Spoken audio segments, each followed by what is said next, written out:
지금 하고 있는 부분은 하나님의 주권을 신학에서 하나님의 주권을 강조하다 보니까 그 믿는 인간의 입장에서는 좀 이해가 잘 안 되는 부분들이 있고 그리고 잘 수용하기 어려운 부분들이 있습니다. 그래서 항상 이렇게 불만을 터뜨리는 사람들을 보면 거의 이 주권 문제, 예정 문제 이런 문제들 앞에서 시험에 드는 경우들이 굉장히 많습니다. 지난 시간에 우리 했던 것 잠깐만 설명하고 제가 말씀드리겠습니다. 하나님께서 이스라엘 백성들에게 주신 그 특권들이 8가지가 있다고 말씀드렸습니다. 하나 양자되는 특권도 주셨고 율법도 주셨고 언약도 주셨고 예배, 조상 그리고 특별히 그리스도를 주셨다. 그래서 이스라엘은 다른 민족보다도 특별한 혜택을 받았다. 이런 8가지 엄청난 특권을 받았음에도 불구하고 이스라엘 백성들이 왜 구원에 이르지 못했는가? 딱 한 가지, 마지막 약속하신 그리스도를 거절했기 때문이다. 약속하신 메시아를 거절했기 때문에 이 8가지 특권들이 전부 다 사라지게 되고 그들은 이제 구원에서 멀어지게 되었다. 그렇게 말합니다.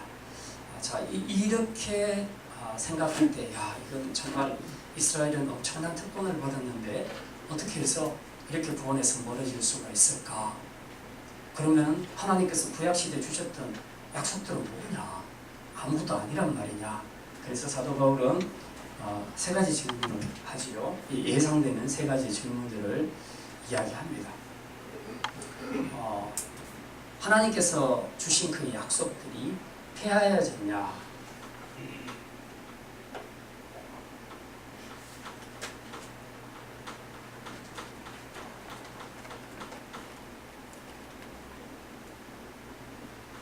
하나님이 주신 약속이 폐하여졌는가? 그렇지 않다. 이루어졌다.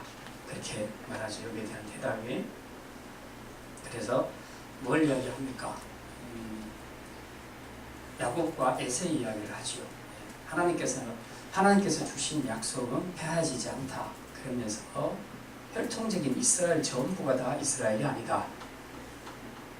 아브라함 자손이 그 씨에서 난 것이 전부 아브라함의 자손이 아니다. 오직 뭘 받은 자? 약속을 받은 자. 약속을 받은 씨 이상만 언약의 후사가 되리라. 그래서 약속이 폐하해진 건 아니라는 거죠. 많은 사람들은 생각할 때 이스라엘이 집단으로 구원받을 줄 알았습니다. 한 사람도 빠짐없이 이스라엘 민족이 통째로 구원을 받을 것이라고 생각을 했는데 그런데 예수님을 받아들이지 않으니까 다 멸망했다. 그러면 약속한 것이 헛거 아니냐? 폐하해진 거 아니냐? 그렇게 얘기하니까 아니다. 이스라엘 전부 다 왜 구원받는다고 생각하냐? 남은 자만 구원받는다. 그래서 모든 이스라엘이 다 이스라엘이 아니다. 여기 이스라엘은 혈통적인 이스라엘이고요. 여기 이스라엘은 영적인 이스라엘이죠. 모든 혈통적인 민족 이스라엘이 다 이스라엘은 아니다. 아브라함의 씨가 많았다. 아들들을 통해서 그 부인들을 통해서 낳은 아들들이 몇 명이나 됐지만 그러나 그 중에서 약속받은 것은 이삭 하나밖에 없었다. 어쨌든 이삭을 통해서 약속이 계속 이어져 갔다. 그러면 이런 질문을 하지 마라. 그런 얘기죠. 그래서 그 이야기를 하면서 뭐라고 말합니까? 약속? 다른 자식들은 약속을 못 받았는데 이삭만 약속을 받았다. 그래서 이게 뭐지?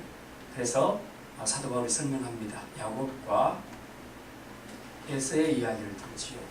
그래서 이들이 어머니의 태중에서 뭔가 선이나 악을 행하기도 전에 하나님께서 야곱을 택하셨고 에서를 택하지 아니하셨다 라고 그렇게 말씀합니다. 그래서 하나님의 주권을 이야기하죠. 지금 이야기하는 것은 9장 마지막 부분에서 이야기하는 것은 전부 하나님의 주권입니다. 주권 혹은 주권적인 선택.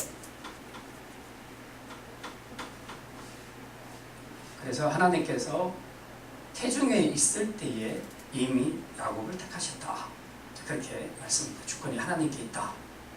자, 여기까지 설명 들으면 그 다음에 예상되는 질문이 있죠. 그러면 하나님께서 선택하신다면 그러면 공평하지 않다. 어떻게 태중에서 선과 악을 행하지도 않았는데 결정을 해버리냐. 우리는 그렇잖아요. 살면서 누구에게 상을 주고 누구에게 벌을 줄 때는 걔네들이 했던 행위를 보고 하잖아요. 행위를 보고 잘했으면 상 주고 못했으면 벌을 주는 거죠. 이게 공평한 거죠. 우리가 생각할 때. 근데 하나님은 태중에서 선과 악을 행하지도 않았는데 하나님께서 야곱을 택하셨다 하니까 야 이건 좀 불공평하다. 그래서 하나님 그렇다고 해서 하나님이 불의하시냐? 불공평하다고 하니까 그게 어렵지 못하다. 어떻게 태어나지도 않은 애를 선과 악도 안 했는데 행하지 않았는데 한쪽만 사랑할 수 있냐? 이건 불의한 거 아니냐? 그러니까 하나님이 불의하시냐? 예상되는 이런 질문을 하죠. 그래서 그렇지 않다. 결론은 하나님은 긍휼히 여길 자를 긍휼히 여기고 그렇지 않은 자는 하나님께서 완악함에 내버려 두신다.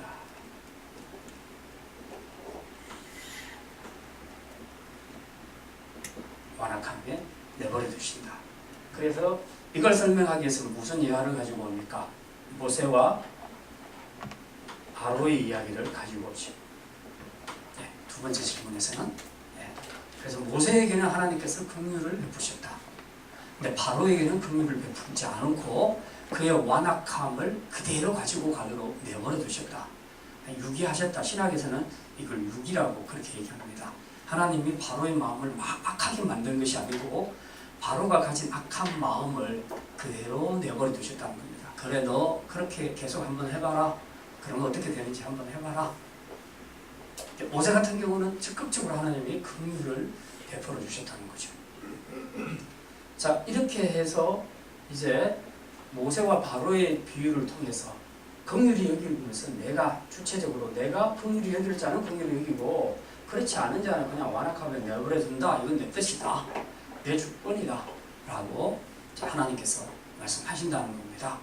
자 이제 그렇게 했더니 그러면 왜 우리 인간에게 책임을 묻냐?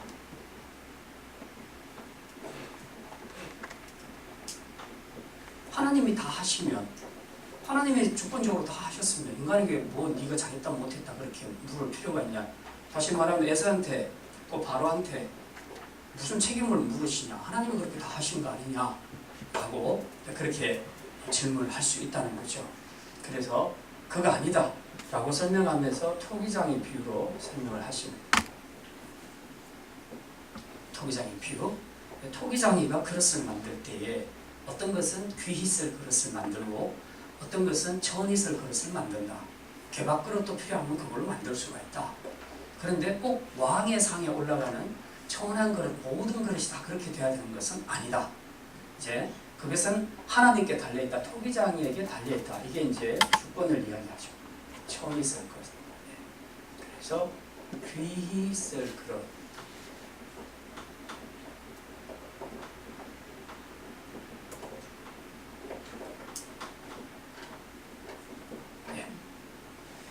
이건 누구 마음이다?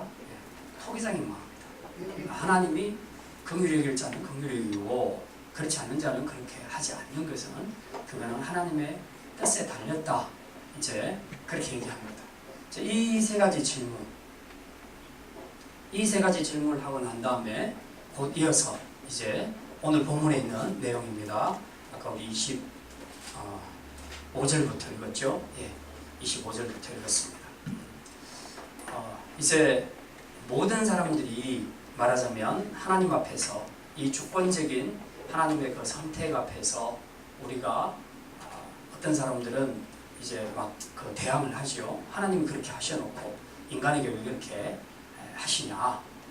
인간에게 책임을 묻냐? 하나님은 불의한 하나님이 아니냐? 이제 이렇게 막 항변을 하기도 한다는 것입니다. 그런데 사도 바울은 그렇지 않다라고 그렇게 얘기합니다. 그 이유를 이제 오늘 읽었던 25절부터 밝히고 있습니다. 25절에 보면 우리 같이 한번 읽겠습니다.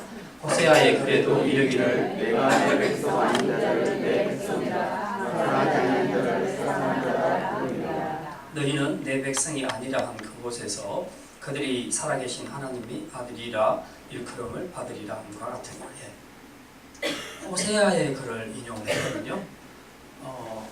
혹시 기억하시는지 모르겠는데 호세아가 누구하고 결혼을 하죠? 예, 고멜과 결혼합니다. 고멜이 어떤 여자입니까? 예, 거의 장녀와 같은 여자입니다. 예. 호세아와 고멜이 결혼을 합니다. 자, 하나님께서 이런 부정한 여자하고 일부러 결혼하라고 하세요. 예, 메시지를 주시려고 하나님은 말씀으로만이 아니라 예, 실제적으로 퍼포먼스를 통해서 메시지를 주신다 했습니다. 그래서 실제적으로 호세아에게 고멜과 결혼해라. 이 고멜은 타락한 이스라엘을 상징하는 것이죠.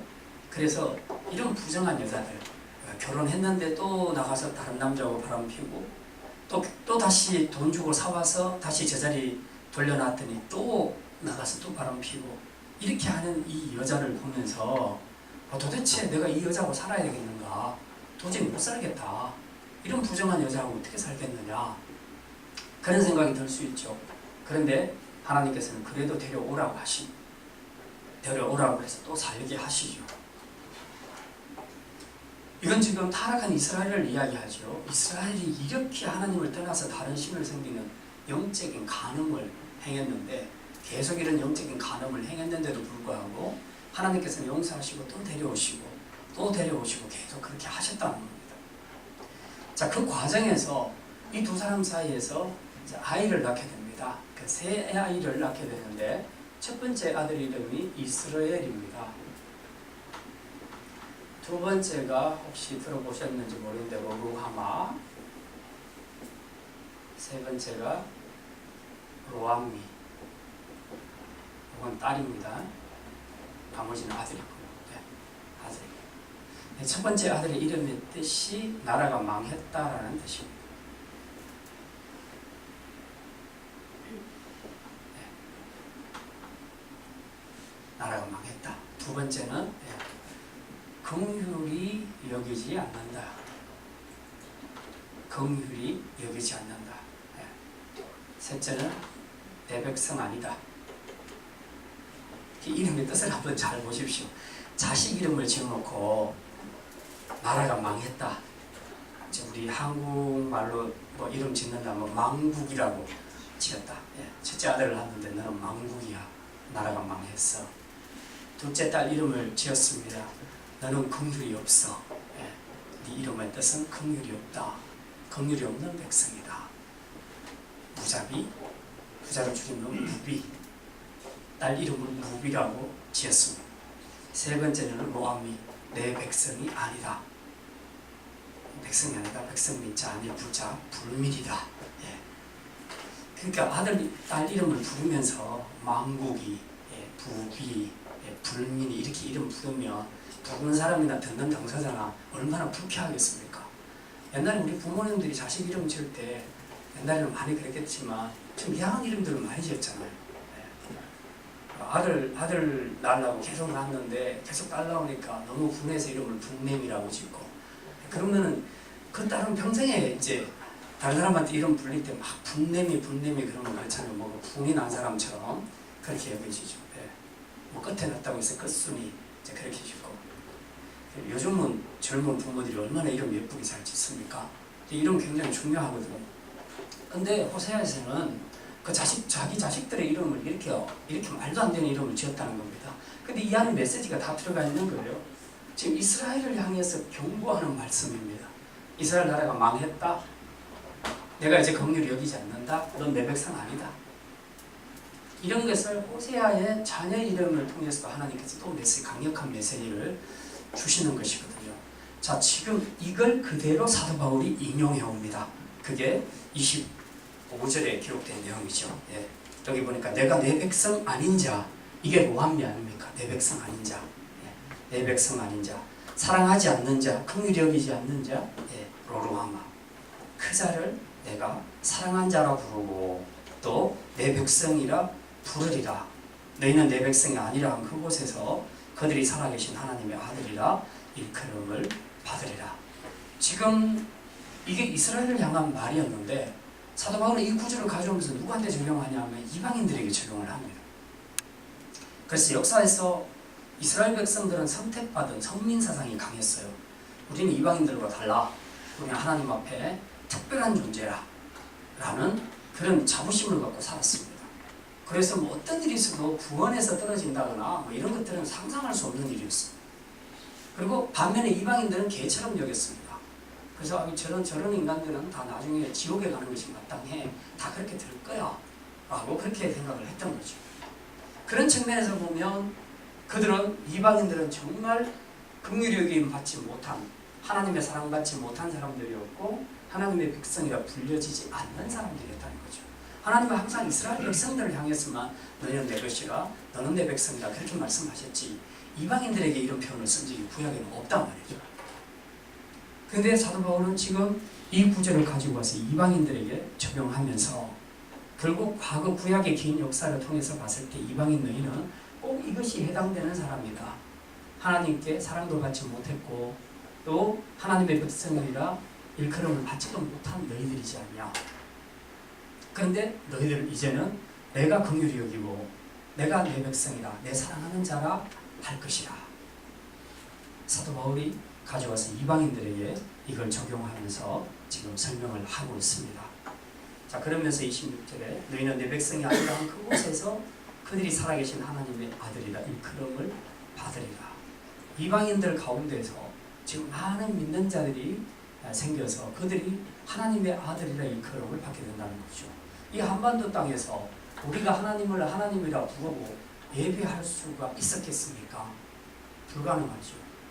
그런데 하나님께서 어쨌든 지금 선교사들을 통해서 이 조선 땅까지 들어오게 해서 복음을 듣게 하셨잖아요. 그래서 이제는 우리가 하나님의 아들이 된 거죠. 구약의 역사, 예수님 오실 때 그 역사를 기준으로 해서 본다면 우리는 긍휼히 여김 받지 못한 백성이었고 하나님의 사랑받지 못한 백성이었습니다. 그런데 이제 예수 그리스도의 그 사건을 통해서 유대인들이 이 복음을 받지 않으니까 그것이 이방인들에게로 넘어오게 된 거죠. 그래서 우리가 그 혜택을 받고 우리가 긍휼히 여김 받는 자, 또 하나님의 사랑을 받는 자가 되었다는 겁니다. 이걸 지금 사도 바울이 이방인에게 적용해서 설명을 하고 있습니다. 그렇다면 그거죠. 아까 여기서 왜 인간에게 책임을 묻느냐, 하나님 앞에 막 항변하는, 불만이 가득한, 항변하고 불만을 많이 하는데 사도 바울은 오히려 역으로 그렇게 말하고 있습니다. 이방인들이 하나님의 자녀도 아니고 하나님의 백성도 아니고 긍휼히 여김 받지도 않았는데 이제는 하나님의 백성이라 여김을 받았으니 이게 얼마나 감사한 일이냐, 지금 그렇게 얘기합니다. 가끔씩 이제 하나님의 조건적인 선택을 이야기할 때 이제 이런 그 예화를 많이 들죠.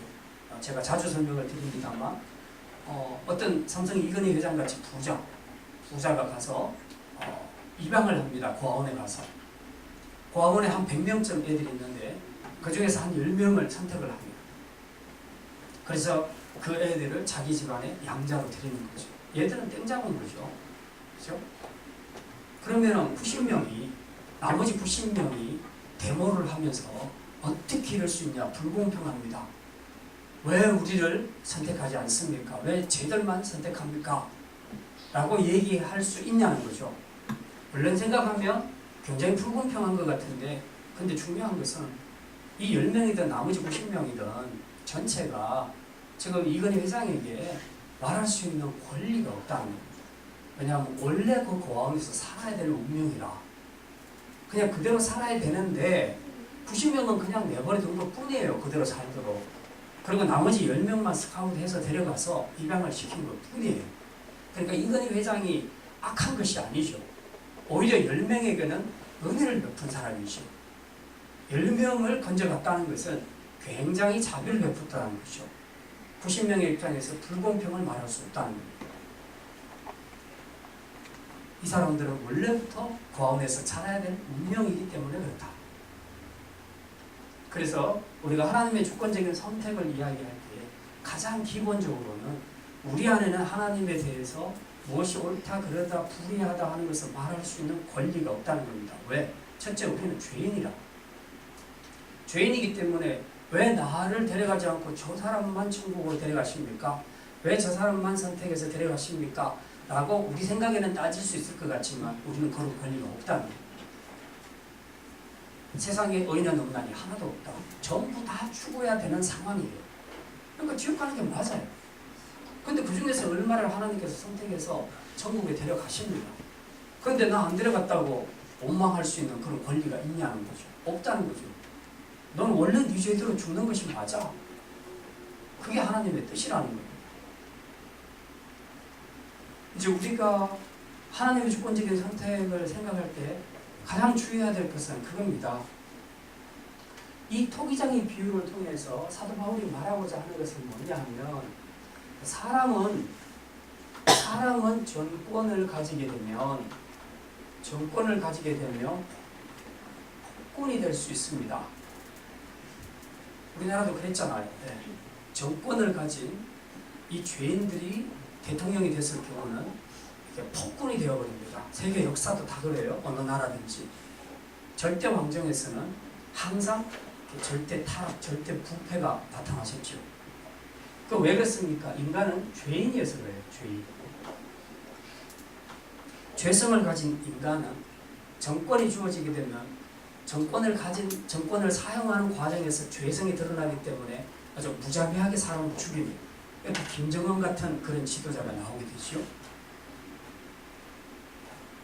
자, 거기에 반해서 하나님은 그렇지 않다는 거죠.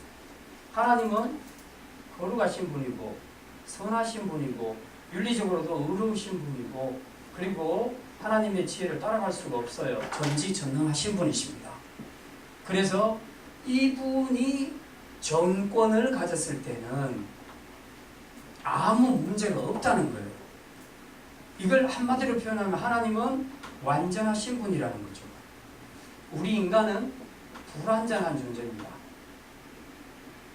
불완전한 존재가 정권을 지었을 때 하고 완전한 존재가 정권을 지었을 때 하고 결과는 판이하게 달라지는 겁니다. 하나님은 완전하십니다. 거룩과 선과 의와 지혜와 모든 부분에서 완벽하신 분이십니다. 신의 개념은 항상 완전이거든요. 인간과 신의 개념의 차이는 그겁니다. 인간은 불완전하고 신은 완전하다는 개념입니다. 그러니까 모든 판단에 있어서도 거룩에 있어서도 도덕에 있어서도 완전하신 분이 정권을 가지고 어떤 것을 결정하고 선택을 했다면 그것은 최상의 결정이라는 겁니다. 그렇잖아요. 네. 만약에 저한테 정권을 주어졌다고 생각해 보십시오. 제가 가령 착해서 어떤 부분에서는 선하게 옳은 것을 결정할 수 있겠지만 제 안에도 죄성이 있으니까 팔이 안으로 굽어지고 그렇게 하다가 보면 또 어떤 부분에서는 잘못 결정할 수도 있습니다. 최고 지도자로서. 이게 문제라는 거예요. 항상. 우리가 역대 대통령들의 투표 그 지지율을 보면요. 100% 나온 대통령은 없었잖아요. 왜 그렇습니까? 100% 온전한 사람은 없어요. 통치자가. 이건 잘하고 이건 못하고 그래요. 근데 전체적으로 너무 못하면 지지율이 확 떨어지는 거죠. 바로 그겁니다. 근데 하나님은 정권을 가지신 분인데 그분은 완전하신 분이기 때문에 정권을 가지고 행사하셔도 아무 문제가 없는 분이다. 문제 없는 정도가 아니고 그분의 결정이 최선이고 최고의 결정이라는 거예요. 그래서 우리가 가끔씩 하나님을 절대적으로 의지한다 했을 때 제일 힘든 때가 언제냐 하면 내가 고난의 환경에 처했을 때 하나님 왜 도대체 이러십니까? 내가 정말 나는 믿음대로 살려고 했고 기도도 했고 그렇게 했는데 왜 하나님 나를 이렇게 고난의 자리에 그것도 길게 나를 놔두십니까? 그래서 막 하나님을 원망하고 불평하고 그럴 수도 있잖아요. 그런 생각을 가질 수 있는 거죠. 그리고 우리에게 절대 믿음이 부족한 겁니다. 아직 우리 안에는 어떤 의식이 있냐 하면 내가 잘했으니까 나는 고난받으면 안 된다는 등식이 우리 안에 있습니다. 그러니까 하나님을 판단할 때도 하나님도 그래야 된다는 거죠. 잘하는 사람한테는 계속해서 하나님께서 좋은 일만 허락하셔야 된다는 거죠. 우리가 그 선수들 올림픽에서 금메달 따기를 할 때에 코치가 선한 의도를 가지고 그 아이를 미래를 위해서 또 국가의 미래를 위해서 그렇게 이 아이를 훈련시킬 때 그냥 먹을 거 다 먹도록 하고 외출해서 술 마시고 뭐 연애하고 그렇게 하도록 다 자유를 줍니까? 너무 착한 코치여서 그렇게 자유를 주는 것이 그것이 좋은 결과를 가져옵니까? 그렇지 않죠. 때로는 확실하게 엄하게 다스려야 됩니다. 그래서 규율을 확실하게 지키게 하고 기강을 잡아서 강도 높은 훈련을 시키게 되는 거죠. 그건 걔를 미워해서 그런 것이 아니잖아요. 더 좋은 결과를 코치는 생각을 하고 지금 그 힘든 고난의 과정을 주는 거 아닙니까? 과제로. 그런데 자꾸 그것만 생각하고 왜 이렇게 우리를 힘들게 하냐 이렇게 버리면 그 사람은 올림픽 안 나가는 것이 맞죠. 사람도 그런데요. 더더군다나 하나님은 더더욱 그렇지 않겠습니까? 하나님이 우리에게서 뭔가를 거두어 가실 때에 그게 나한테는 굉장히 치명적이고 너무 아프고 너무 불만이고 그렇겠지만 여러 가지 내 인생 전체를 봤을 때 하나님은 지금 그걸 가져가는 것이 맞다고 생각하는 거죠. 더 좋다고 생각하시는 거예요. 그래서 우리 믿음의 사람들은 항상 이런 고백을 해야 됩니다. 굉장히 어려운 고백인데요. 하나님이 허락하신 상황이 최선이다. 하나님이 허락하신 상황이 최선이다. 이 믿음이 절대 믿음이라는 겁니다. 그 외에 나머지는 전부 상대적인 믿음이에요. 잘해주면 감사하고 아니면 힘들면 하나님 앞에 원망하고 불평하고 그냥 교회 끊어버리고 신앙생활 끊어버리고 그렇게 하는 건 다 상대적인 것이에요. 절대 믿음이 아니에요. 절대 믿음은 절대 주권에 순종하는 것이 절대 믿음이에요. 순종해도 아무 문제가 없어요. 왜? 그분은 완전하신 분이시니까. 완전하신 분이 정권을 가지고 최상의 결정을 내렸으니까 나는 이해가 안 돼도 그게 최고의 결정이다 라는 것을 믿는 것, 그게 진짜 믿음이고 이걸 절대 믿음이라고 하는 겁니다. 그래서 우리에게는 이런 절대 믿음이 필요하다. 그래서 사도 바울은 지금 그 이야기를 하고 있습니다. 25절, 26절을 통해서 이제 우리가 하나님 앞에서 뭔가 하나님의 절대적인 주권에 대해서 항변하고 따지고 불만하고 그것이 아니고 거꾸로 생각해라. 하나님께서 내 백성이 아닌 자를 내 백성이라 해줬지 않나. 내가 긍휼히 여기지 않았던 이방인들을 지금 내가 긍휼히 여기고 있지 않나. 그렇게 생각한다면 이거 불만하고 항변할 일이냐? 감사해야 될 일이 아니냐. 저나 여러분은 하나님 앞에 감사해야 돼요. 네. 그게 아니었으면 우리에게는 구원의 기회가 없었다는 것입니다. 자, 그래서 우리는 절대로 하나님에 대해서, 하나님의 일하심에 대해서 하나님을 함부로 우리가 판단해서는 안 된다는 겁니다. 특별히 하나님을 막 죄인들이 세우는 인간 법정에 세워서 막 취조하고 신문하고 그렇게 해서 함부로 판단하고 정죄하는 것, 이거는 아주 잘못된 태도입니다. 네. 우리가 잘 이해 못해서 그런다고 생각은 할 수 있겠지만 절대 믿음은 절대 그래서는 안 된다는 겁니다. 하나님은 우리 인간의 법정에 서셔야 될 분이 아니에요. 우리가 하나님을 도마 위에 올려놓고 칼질을 할 수 있는 그런 대상이 아니라는 겁니다.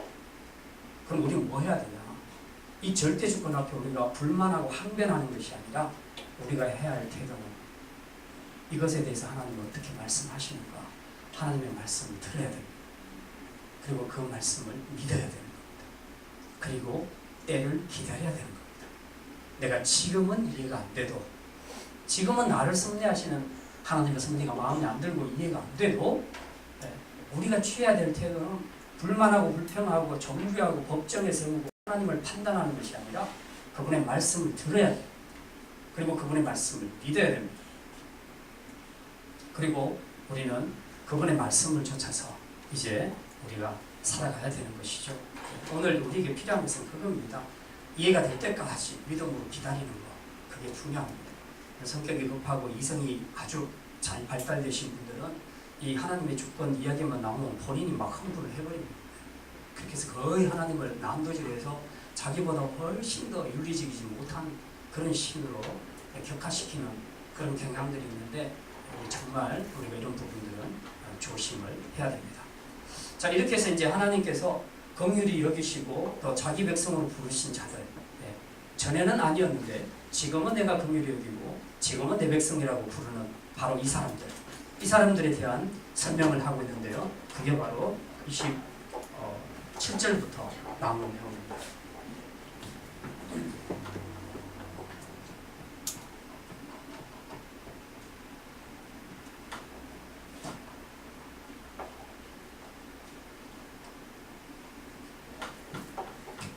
(27절부터 29절까지) 나온 내용이 뭐냐 하면 소위 남은 자 사상입니다.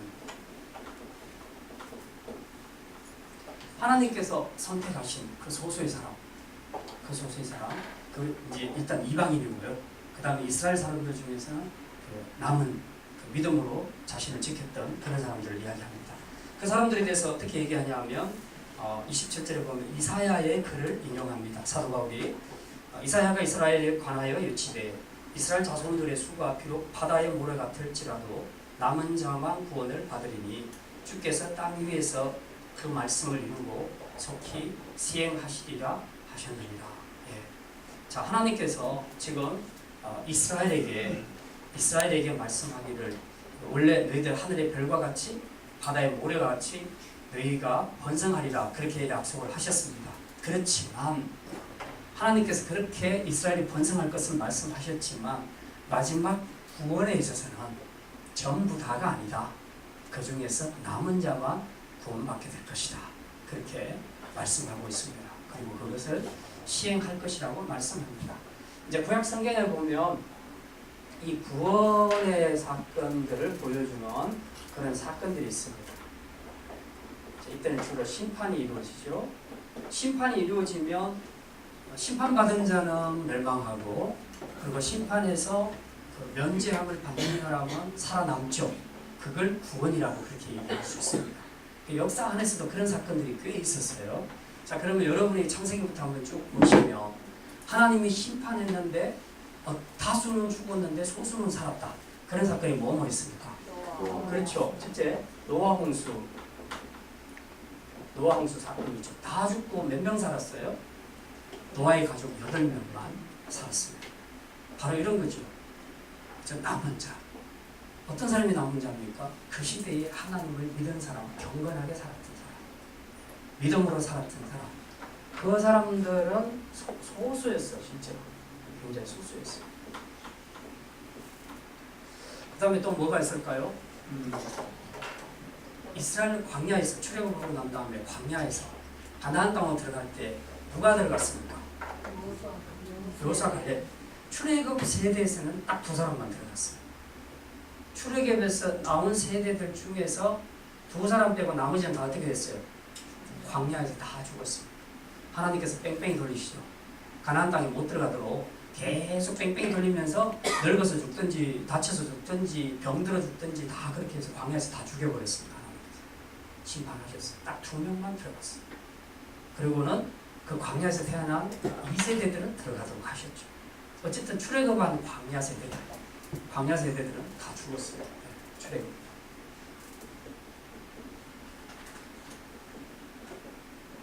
네, 2사람 여호수아 갈렙.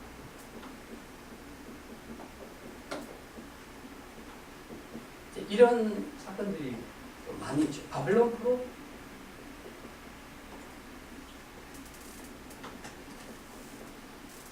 포로 귀환했을 때 상당수 사람들이 죽었습니다.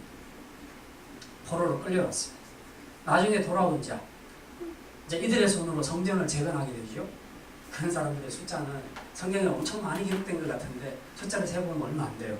몇만 명밖에 안 돼요. 네, 5만 몇 명이죠? 5만 명이 안 돼요. 한 5만 명 정도 바퀴에요. 네, 그 정도밖에 안 돼요. 그러니까 이스라엘 전체 인구를 놓고 봤을 때 정말 살아남은 남은 자들은 얼마나 되겠는가? 참 생각해보면 그렇죠. 정말 소수입니다. 남은 자는 항상 소수였어요. 역사의 마지막에 되면 종말에 하나님의 심판이 있게 될 것인데 이때 얼마나 구원받을까요? 여호와의 증인은 14만 4천 명만 구원받는다고 합니다. 여호와의 증인. 좀 궁금해요. 시간이 이렇게 많이 지났고 저 사람들이 저렇게 전도도 많이 했는데 내가 볼 때 14만 4천 명 넘었을 것 같거든요. 근데 아직까지 그 교리는 바뀌지 않고 있으면서 계속 그것만 고집하고 있습니다. 이단은 구원 문제에 있어서 결정하는 것이 이단이에요. 즉 예수님 재림 시기를 결정해버린다거나 숫자를 결정해버린다거나 이건 전부 하나님의 권한에 있는 것이기 때문에 사람이 그렇게 하면 안 돼요. 그래서 이단이 되는 겁니다. 우리는 성경이 말씀하시는 데까지만 말씀을 하는 거예요. 근데 어쨌든 분명한 것은 몇 명인지는 몰라. 마지막 그 예수님 재림하실 때에 여기 있는 분들은 다 천국에 갈 줄 믿습니다. 네. 우리 남은 자 속에 들어갈 줄 믿습니다. 자, 그러나 전체적으로 인류 전체 인구로 봤을 때는 소수에 불과할 거다. 그렇게 보는 거죠. 그래서 예수님께서 그렇게 말씀합니다. 마지막 날 인자가 올 때에 과연 믿는 자를 보겠느냐? 믿는 자를 보겠느냐? 그 이야기는 소수라는 거죠. 그래서 주님이 그 산상수훈을 말씀하실 때 그렇게 말씀하시죠. 네. 좁은 문으로 들어가라. 넓은 문으로 들어가는 자는 많은데 그 이유가 그 길은 넓고 편하다. 근데 좁은 문은 그 좁고 협착해서 사람들이 그 길을 잘 가려고 하지 않는다는 거죠. 그런데 생명은 어디 있냐? 좁은 문에 있다는 거죠. 좁은 문으로 통과해서 가는 그 사람들에게 마지막 생명이 주어지는데, 근데 사람들은 그걸 모르고 자꾸 넓은 길을 택한다는 거죠. 그러니까 비율로 봐도 좁은 문으로 들어가는 사람이 남은 자라고 보는 거죠. 좁은 문으로 들어가는 사람이 남은 자다. 그러니 들어가는 사람과 못 들어가는 사람의 비율을 봤을 때 확실하게 구원받는 사람이 월등히 적다 하는 것은 확실합니다. 14만 4천 명 이런 식으로 말하면 안 되고요. 네, 그건 아니고 아무튼 적은 것은 분명하다. 그렇지 않으면 주님이 이렇게 좁은 문이라고 말씀하셨겠는가. 그리고 또 그럴 수밖에 없는 게 우리가 믿음으로 산다는 것이 그렇게 쉬운 일이 아니잖아요. 그만큼 어렵기 때문에 포기하기가 쉬운 거죠. 그래서 신앙생활을 하다가 좀 하는 것 같다가도 조금만 힘들어지면, 신앙 때문에 조금만 힘들어지면 다 놔버리잖아요. 교회도 끊고 다 끊고 일단 세상에 가서 자기가 하고 싶은 것, 누리고 싶은 것, 그런 거, 자기 욕망 채우는 걸 하려고 하는 거죠. 그게 욕심이 과다해서 그런 것일 수도 있지만 어떤 경우는 욕심이 많지 않아도 살기 위해서라도 그렇게 하는 경우가 있습니다. 그런데 우리는 사는 문제 갖고도 하나님 앞에서 넓은 쪽을 택할 수 있다는 거죠. 자, 본인은 그게 최선의 선택이라고, 어쩔 수 없는 불가피한 선택이라고 말하지만, 그러나 우리에게는 때로는 우리의 먹고 사는 생존의 문제를 초월하였어도 결정해야 되는 조건이 있다는 것을 우리가 또 기억을 해야 합니다. 그래서 주님이 마지막 날 믿는 자를 보겠느냐 하시는 것이 이제 그런 의미입니다.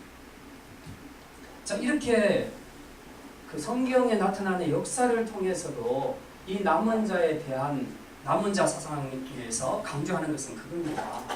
그냥 명목상의 그리스도인, 무늬만 그리스도인, 이건 별로 하나님의 구원에서 영향력을 못 미친다.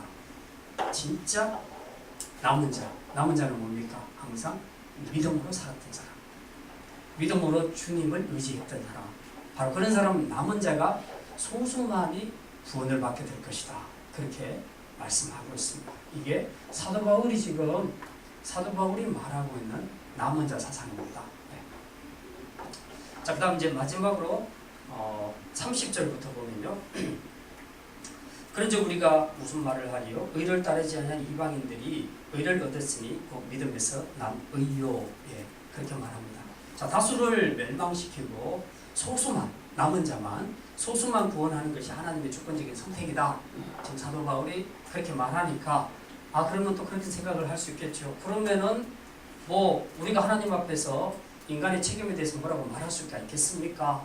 하나님께서 어떻게 다 하셨는데, 그런데 우리 인간들이 뭘 잘못했다고 그렇게 굳이 말할 수 있겠습니까?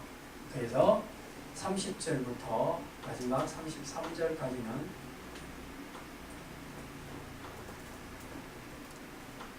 인간의 책임 문제를 다루고 있습니다.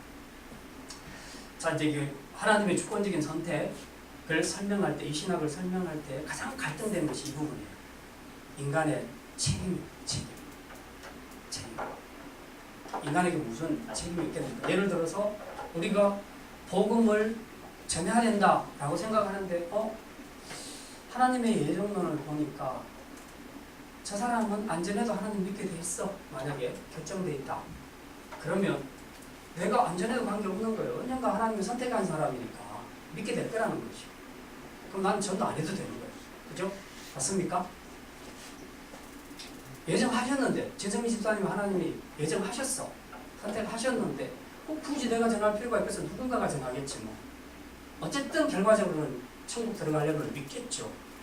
그럼 내가 전도 안 해도 된다는 그런 합리성이 보장되는 거.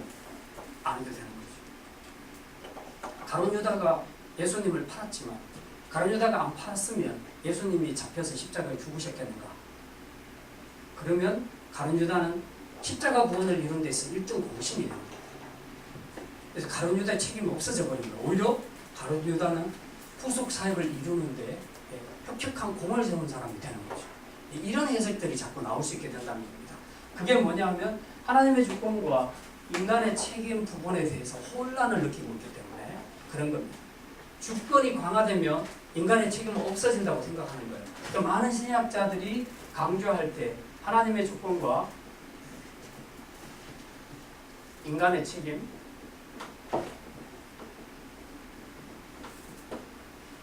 인간의 책임은 이게 60이면 이게 40이 되고 이게 80이면 이게 20이 되고 이게 100이면 이게 0이 된다고 생각을 하는 겁니다. 도합 100이 나와야 된다는 이런 생각을 가지고 있는 거죠. 그렇잖아요. 100% 하나님의 주권이다 그러면 인간은 뭐 할 거 없네? 할 거 없네? 이 장로교인들이요. 장로교인들이 이게 무지 강하다고 그랬잖아요. 예정론 하나님의 주권 이 신학이 굉장히 강해요.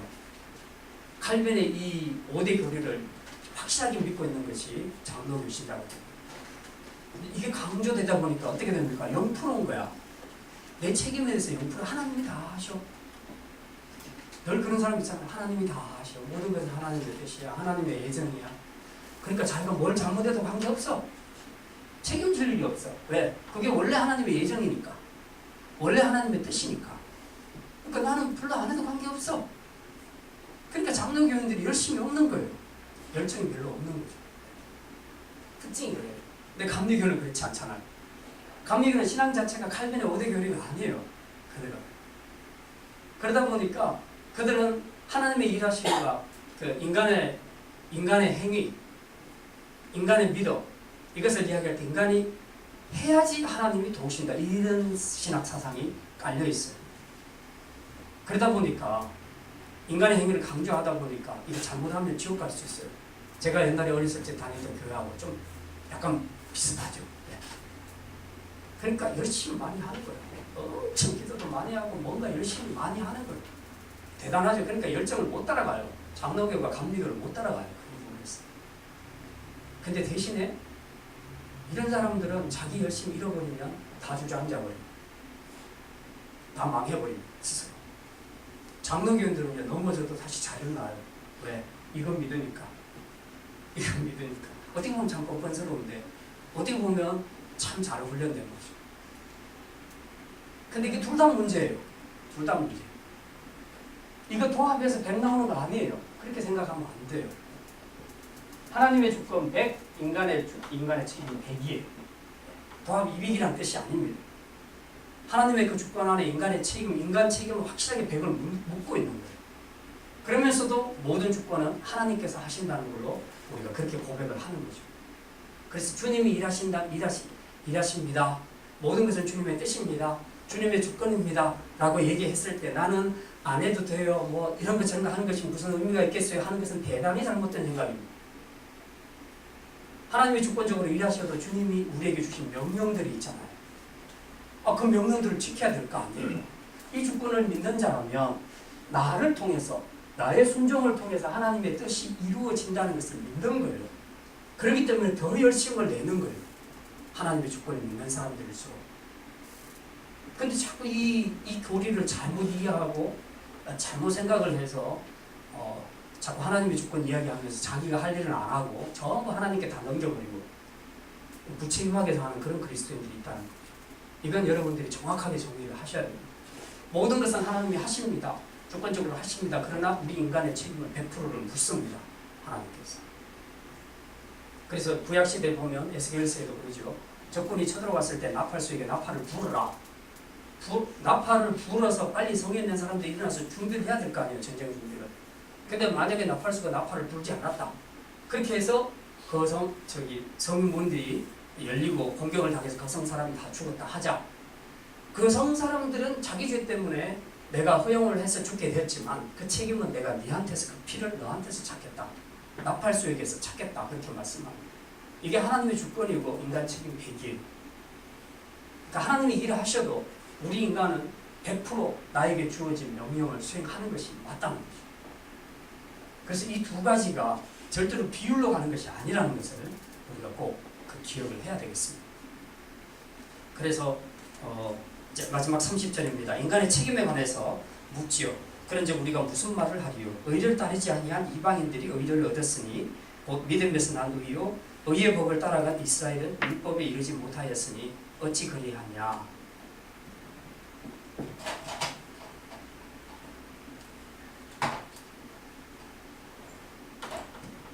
자, 이방인과 유대인들을 지금 설명을 하는데요. 구원에 이르는 마지막 의, 여기가 종착역이에요. 이게 구원입니다.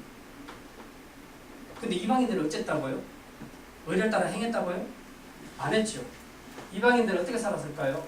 자기 마음대로 살았습니다. 자기 마음대로. 마음대로 죄짓고 막 그렇게 살았습니다. 자기 마음대로. 그렇게 살다가 복음을 들었어요. 전도 받아서 복음을 들었어요. 그리고 그 십자가부터 자기가 죄인인지 알았어요. 그리고 그 예수 믿으면 다 용서받고 하나님의 백성이 된다는 것을 들었어요. 그래서 그를 믿었어요. 예수님 믿었어요. 예수 믿음으로 의에 이르게 됐습니다. 구원에 이르게 됐다. 그 이야기예요. 그럼 유대인들은 어떠냐? 유대인들은 어떻게 했다고요? 읽어보세요. 의의 법을 따랐다 그랬죠. 이게 뭡니까? 율법 아닙니까? 율법. 열심을 따랐는데도 어땠다고요? 의에 이르렀다 못 이르렀다? 못 이르렀어요. 참 신기해요. 왜 그렇습니까? 의의 법, 이 율법을 지키는 것은 이것이 우리가 구원받는 구원의 길이 아니라는 거예요. 이건 우리의 삶의 지침으로 주신 거예요. 그리고 오히려 율법과 복음과의 관계에서 보면 인간은 율법을 못 지켜요. 절대로. 100점짜리로 못 지켜요. 항상 우리는 실패합니다. 우리 모습을 봐도 알잖아요. 믿음으로 결단하고 제자 훈련받고 그런 거 다 했어도요. 나중에 시간 지나면 또 도루묵으로 돌아가는 경우들을 얼마나 많이 봅니까? 우리는 그런 존재예요. 율법 100가지 다 못 지킵니다. 10,000가지 다 못 지킵니다. 지키는 것도 있고 못 지키는 것도 있고 그런데 하나님의 판단은 100점짜리가 아니면 안 돼요. 그래서 우리는 희망이 없는 겁니다. 그런데 하나님이 주신 것은 이거 지켜서 구원 받으라고 주신 게 아니에요. 구원의 길로 율법을 주신 것이 아니라는 겁니다. 이걸 통해서 나는 철저히 내가 행위로는 구원 못 받겠구나 하는 것을 깨달아는 거죠. 지키려고 하면 할수록 실패하는 내 모습을 보면서 사도 바울이 그랬죠. 억울하다는 공부한 사람이라도 이 사망의 몸에서 누가 나를 건져내랴. 너무 괴로운 거죠. 항상 실패하는 자기 모습을 통해서. 그래서 행위로는 안 된다는 것을 깨닫습니다. 그래서 이제 희망이 없다. 그럼 나는 어떻게 하냐? 그때 하나님께서 주신 그리스도의 복음을 듣게 되는 겁니다. 그래서 그 복음 앞에 믿음으로 받아들이게 되면 그도 구원을 받게 되는 것이죠. 유대인들에게 기대했던 것은 그거예요. 하나님께서 목표했던 것은 율법을 통해서 구원 받으라가 아니고 율법을 통해서 너희가 얼마나 행위로서 온전하지 못한가를 깨달아라. 그리고 이제 이 율법을 성취하신 예수를 내가 보내줄 것인데 이제는 너희가 행하려고 애쓰지 말고 그분을 믿어라. 믿으면 구원에 이른다. 그래서 보냈잖아요. 근데 받았어요? 안 받았어요? 안 받았죠. 여기까지 이렇게 구원의 길인 줄 알고 왔는데 의의 법, 이거는 구원의 길은 아니었던 겁니다. 최종 종착역 의는 여기 있는 겁니다. 그게 뭐냐? 예수 그리스도를 믿음으로만 갈 수 있는 것이에요. 근데 이걸 결정적으로 거부해버린 겁니다. 근데 이방인들은 자기 마음대로 살다가 얘들보다 훨씬 더 엉망같이 살았는데 그랬는데 나중에 복음을 듣고 이걸 받아들인 거예요. 예수를 믿게 된 거죠. 그러니까 정확하게 의에 이르게 된 겁니다. 하나님이 우리에게 내신 길은 유대인이나 이방인이나 똑같아요. 우리 행위로가 아니라 전적으로 하나님이 내신 십자가를 통한 구원의 길이다. 이것만이 의에 이룰 수 있는 길이다. 라는 것을 이방인이나 유대인에게 똑같이 주신 거예요. 다만 유대인에게는 이런 세상을 구원하기 위해서 그들을 도구로 쓰신 거죠. 그리고 너희가 이 세상 역할을 잘 해라. 내가 앞으로 이런 프로젝트를 갖고 있는데 너희들이 역할이 크다. 그래서 그 역할을 하라고 줬는데 이게 무슨 구원의 최종 종착역인 줄 알고 이거 붙들고 사투를 걸고 그냥 살면서 오히려 위선적으로 살고 그렇게 된 거죠. 결국 예수 믿음으로 이르게 될 그 구원에는 오히려 이르지 못하는 이런 이상한 현상이 일어나게 됐다는 겁니다. 이게 지금 오늘 본문에서 이야기하는 겁니다. 그래서 32절에 왜 이런 현상이 생겨났냐? 어찌 그래 하냐? 이는 그들이 믿음을 의지하지 않고 행위를 의지합니다. 유대인들의 결정적인 오류는 행위를 의지했다는 거죠. 근데 이방인들은 못 살아도 믿음을 의지했다. 믿음으로 주님을 받아들였다는 거죠. 그래서 부딪힐 돌에 부딪혔느니라 기록된 바 보라 내가 걸림돌과 거치는 바위를 시온에 두노니 그를 믿는 자는 부끄러움을 당하지 아니하리라. 여기서 이 과정에서 유대인들은 요것만 가면 되잖아요. 예수님만 믿으면 가면 의에 이를 수 있거든요. 이방인처럼. 처음 출발 모양은 달랐지만 최종 종착역은 똑같아요. 여기서 예수님만 믿으면 되는 거예요. 근데 예수를 안 믿었어요. 안 믿은 이유가 뭡니까? 그들이 생각했던 메시아가 아닌 거야. 그들이 생각했던 메시아는 뭐 영광스러운 메시아, 자기를 모든 민족 가운데서 높여주는 메시아, 능력을 행하는 메시아, 모든 것을 줄 수 있고 보장해 줄 수 있는 그런 메시아를 기다리는데, 이거 보니까 처음에는 좀 그런 것 같았는데 500명, 5,000명 먹이고 하는 것을 보면서 야 대단하구나, 진짜 우리가 기다리던 메시아가 맞구나 라고 생각을 했는데, 나중에 그렇게 두들기니까 맞고 가시에 찔리고 채찍 맞고 십자가를 못 박혀 죽고 너무 무능한 거야 이 메시아가. 그러니까 이거 아니다, 이 메시아 아니다. 그리고 거부해버린 거죠. 왜 그렇습니까? 그들이 생각한 메시아는 정치적인 메시아예요. 세상 기복적인 메시아예요. 정말 하나님이 이 메시아를 보내주실 때에 가장 결정적인 목표는 죄 문제예요. 죄 문제. 우리 인간의 죄 문제를 해결하기 위해서 메시아를 보내주신 거예요. 그래서 십자가에 죽으셔야 되는 겁니다. 죽어서 죄 문제가 해결되는 것이 우리가 사는 길인데, 그걸 모르고 세상적인 그 자기 욕망하고 안 맞다고 유대인들은 예수님을 거부해버렸지 않습니까? 이 십자가의 도를 몰랐던 거죠. 그래서 결국 그들은 망하게 됐던 거죠. 구원에 이르지 못하게 되었다는 겁니다. 그래서 사도 바울은 지금 33절까지 이제 이걸 하나님의 주권을 이렇게 설명을 하고 있는 겁니다. 오늘 좀 말씀이 길어졌는데요. 여기까지.